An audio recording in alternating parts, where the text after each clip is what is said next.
regardless of the scoreline, we're making progress. I know it's the most ridiculous statement you're gonna hear, but for me, I see it as progress. So hi guys, welcome back to my YouTube channel, Football with Priscilla. I'm Priscilla, obviously. So hi guys, welcome back to my YouTube channel. Ladies and gentlemen, today I just want us to talk about the Bournemouth versus Manchester United, which for most Manchester United fans was heartbreaking. It's one step forward and 5 steps backwards. But before we get into the video for today, make sure you share, like, and subscribe. Make sure you share, like, and subscribe, and do turn your notifications on to know when next I post a video. Now, before we get into the video for today, I just want to give a comment shout out to Mpakase Matonge. Thank you so much for always commenting on my videos. I enjoy our back and forth in the comment section. Always a delight to see your comment. Okay, let's get into the video for today. Now, ladies and gentlemen, I made a video with regards to Manchester United's next 7 fixtures. If you haven't watched it, I'll put it in the description below. Go and listen to what I said and the predictions that I gave.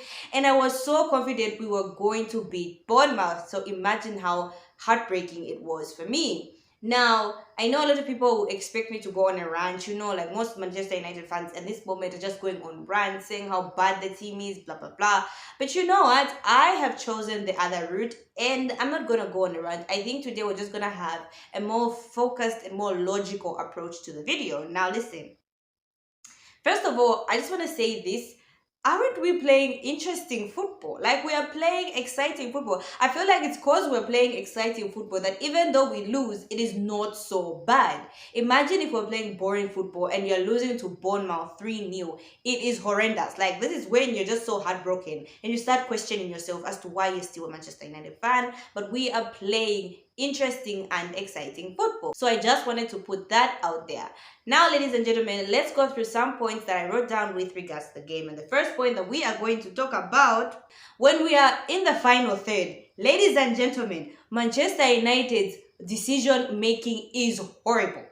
Did you see the difference between Bournemouth today and Manchester United? Manchester United played well. Anyone who's going to say we were boring, we did not play well, then clearly wasn't watching the game. We played well, okay? But our decision making in the final third is what killed us. So I don't want to see anyone attack Onana today. I don't want to see anyone attack Harry Maguire. I don't want to see anyone attack Regulon or Dalot. The backline was good today. I know saying that is crazy when the backline had conceded 3 goals, but listen, I blame the front 3, okay, the front players.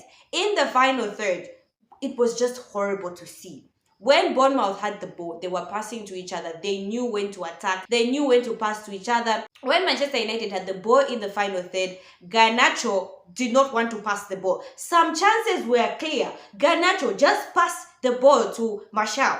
Oh my God, Garnacho decided to shoot. And I don't like this attitude that he's having because he's going in the Marcus Rashford path and we don't want him going there. Is Garnacho a winger or a striker? He should make his mind up, because if you're a winger, your first thought is, let me look for my striker. If I can't find my striker, let me shoot. Garnacho, on the other hand, is a winger who's thinking, let me shoot, or then let me look for my winger, which I don't really appreciate.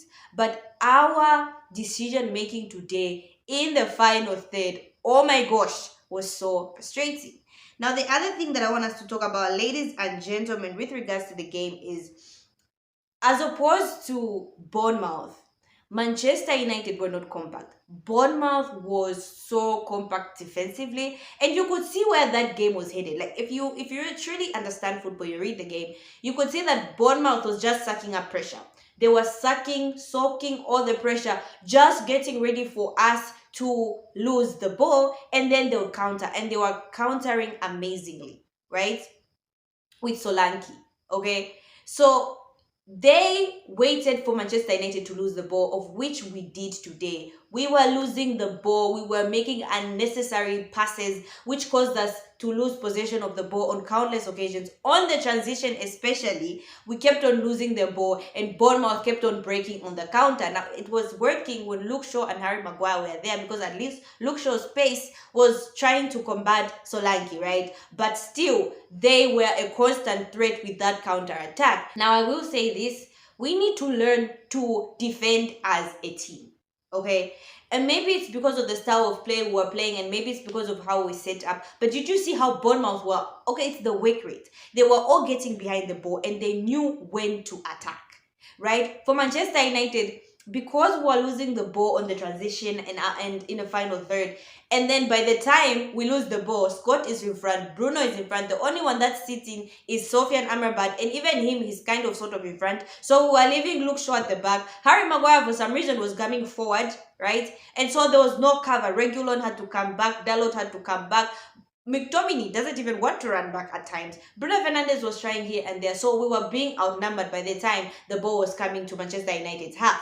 So they were able to score goals. But listen, we need to learn how to defend as a unit. Manchester United's front three today were not linking up well. And maybe people can make the argument and say, that's on Ten Hag. Why did he change the team that beat Chelsea? He should have let Højlund stay there. And I agree. I think Erik Ten Hag should not have removed Rasmus. Because I feel like Rasmus, when he entered, he gives us a different dimension, right? Rasmus is able to fight defenders. He's able to hold the ball, which allows Garnacho and Anthony to come forward, as well as McTominay and Bruno Fernandes. Once he lays the ball either to Garnacho or either to Anthony, they open up the defense.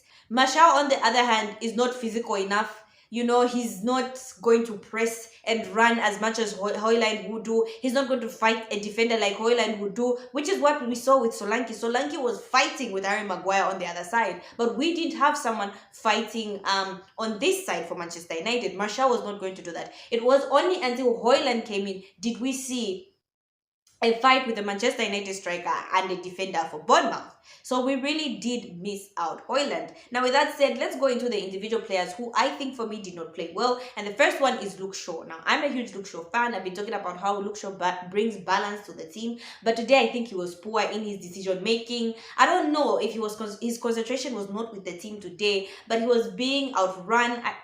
I think sometimes he forgets that he's playing as a left center back and not as a left full back sometimes. But listen, Luke Shaw today was poor. Even the second goal, he saw the player running, but I think he was too late to react. And granted, that player is huge and tall, but I think there should have been a better reaction by Luke Shaw and by Regulon, to be fair. So for me, Luke Shaw today did play well. Another player that I think did not play well today was Garnacho. Like I said, Garnacho, pass the ball. Garnacho only needed to pass the ball. Today he was a little bit selfish. There were chances he could have laid it off to Højlund or Martial or McTominay or Bruno, and I saw Bruno was getting frustrated, but he did not do so. So listen, Garnacho should know, like I said, is he a winger or is he a striker? At this point, it's frustrating. Manchester United should have this mentality of it's the team first and not me. I think for us now, our players always think me, let me score so that I get the praise. But it's until we realize we can share goals, I can pass it to him, I can pass it to him. Until then, we're not going to be scoring as many goals as the other teams are scoring. Another player that I think for me did not play well was Bruno Fernandes. Now, I think he had too many wayward passes. His pass accuracy today wasn't that good. Yes, he had a beautiful passes here and there, but I feel like he wasted a lot of balls. Some of his touches were poor.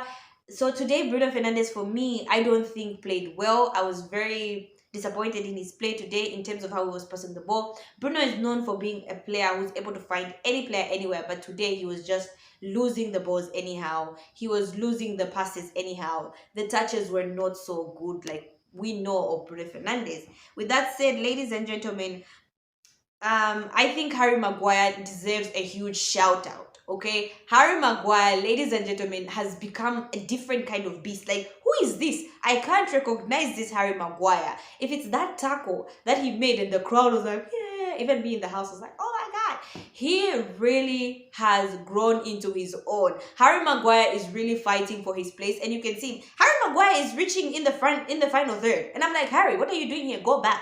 But like, he's really trying, he's really showing confidence. Like, he's playing with a lot of confidence. He's really been good in terms of physicality and fighting with strikers, positional sense. Even his passing has improved. So listen, there's something Erik Ten Hag is doing good in the training field. I think another player that I think for me played well, I think Regulon and Dalot were playing well in the wings. It's just unfortunate that what we're trying to do was not coming off. right? But you could see the idea, you could see the game plan. Because from the first minute to the 90th minute, I think Manchester United dominated that game, were just not clinical enough. And that was the difference between us and Bournemouth. Another player that I think played well, I think Anthony is growing into his own, like I said previously. He's gaining confidence. Remember how we used to say Anthony ran at defenders? I think he's now running. Now it's a matter of him bypassing them, right? So he's running. Granted, we all hate the fact that he takes the ball back. It frustrates me. But now he's running at players. And I feel like out of our front three, Anthony is one of the greatest threats. Like, yes, Garnacho is scoring goals. Garnacho scores goals and is a good threat. But Anthony, when it comes to stretching the defense, he is very good, and as well as coming back to defend. So for me, Anthony has really been growing in his own. He's been growing into confidence. So those players really stood out for me. Ladies and gentlemen, I will say this again. Sell Martial in January. What does Martial offer us? I don't want to make it seem as though this is a Martial problem. No, it's a Manchester United problem. But what does Martial offer us? Like, Eric Ten Hag gave him a chance and he did the exact same thing. Martial is just, like, at this point, sell him. Okay? Sell him in January. How many years have we been with Anthony Martial? I think it's time we parted ways, because clearly he's not doing anything for us. Ladies and gentlemen, Sofyan Amrabat, what a player. He is dictating the midfield. Sofyan, I was not familiar with your game. Listen, for me, my man of the match again, it's between Sofyan and Maguire. Two players that are actually amazing, right? Sofyan Amrabat, despite his mistakes, is actually dictating play for Manchester United. Please, let's get him permanent. Like, he's really working for his permanent deal. I think he's been immense on that Manchester United midfield, and I think he's brought a different dimension to Manchester United. His passes have been absolutely amazing because he's dropping back to the back line, getting the ball and passing them forward, and I think that's a great addition to the team. So Sofyan Amrabat, what a player. For me, I think the team played well. We could get the idea. Listen, people have been crying out to Eric Ten Hag. Where is that Ajax type of football? Where is that Ajax type of football? If you've noticed how Eric Ten Hag is setting up Manchester United is to be direct, right? Direct football. Can I just say this? Our passing is improving. Like, whatever they're doing on the training ground is working. But yeah, so Eric Ten Hag is setting up the team to be direct. So when you are setting your team up to be direct, we should be ready to concede goals. If we're going to be playing out from the back like we have, Onana, oh my gosh, always keeps him at the edge of my seat whenever he has the ball at the back. But yeah, if we are going to be playing from the back like Manchester United is trying, and then going to be direct like we are playing, we should be ready to concede goals. If you want to play direct football like Manchester United is playing, and starting from the back like we are, you should be ready to defend well, one, and two, be clinical enough.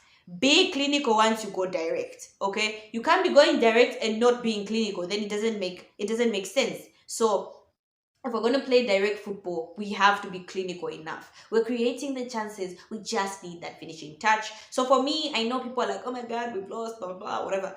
I don't feel that bad. Like, I genuinely don't feel bad. I think for me, it's a process. Step one, ladies and gentlemen, is the style of play. I think we're getting an idea of what Eric Ten Hag is doing. Step two, we are being direct. We are playing interesting football, step by step. Step three now is for Manchester United to be clinical at goal, right? We should be able to make the right passes in the final third. That is step three, and I think we're going to get there. Regardless of the scoreline, we're making progress. I know it's the most ridiculous statement you're gonna hear, but for me, I see it as progress. So yeah, ladies and gentlemen, that's all I had for you guys today. Comment down in the comment section if you think Manchester United are making progress despite the scoreline, or we have taken 5 steps backwards. I would really love to hear your thoughts. So yeah, so that's all I had for you guys today. Thank you so much guys for watching. Make sure you share, like, and subscribe. Make sure you share, like, and subscribe, and do turn your notifications on to know when next I post a video. Bye.